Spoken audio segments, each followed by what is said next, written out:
Nous sommes ici dans le quartier Van der Velde, devant un terrain situé au bout de l'avenue Chapelle-Auchamp. Ce terrain abritait jusqu'il y a peu en petit bois, en véritable poumon vert pour les habitants du quartier. Mais le 18 mars, le propriétaire du terrain a abattu l'ensemble du petit bois pour réaliser un projet de construction. Cet abattage a été réalisé alors que différents recours étaient introduits pour contester le projet. Pour comprendre ce dossier, il faut remonter en 2022. À l'époque, le propriétaire du terrain, le Fonds du logement, introduit une demande de permis pour raser le petit bois et construire 3 blocs de logements.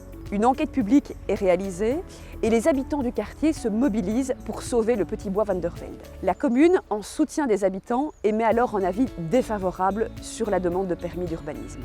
La région ne nous a pas suivis et a décidé de délivrer le permis d'urbanisme.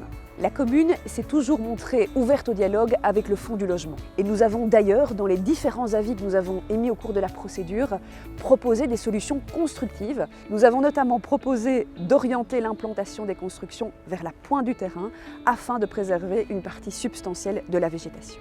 Ces solutions constructives ont été rejetées par le Fonds du logement.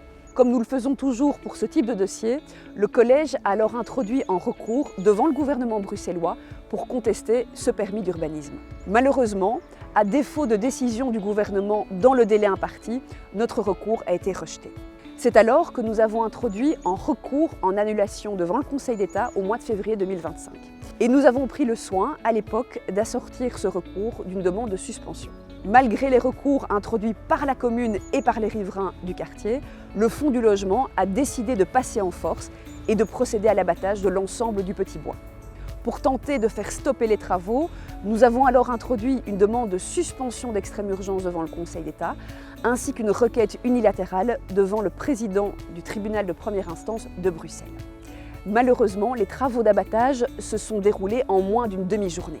Nous avons toutefois obtenu gain de cause devant le tribunal de première instance de Bruxelles qui a suspendu les travaux dans l'attente d'une décision du Conseil d'État. Nous sommes déterminés à poursuivre toutes les procédures judiciaires entamées et si le Conseil d'État en venait à suspendre puis à annuler le permis d'urbanisme du Fonds du logement, nous introduirons alors une action en dommages et intérêts et nous demanderons au titre de réparation de replanter des arbres sur le site.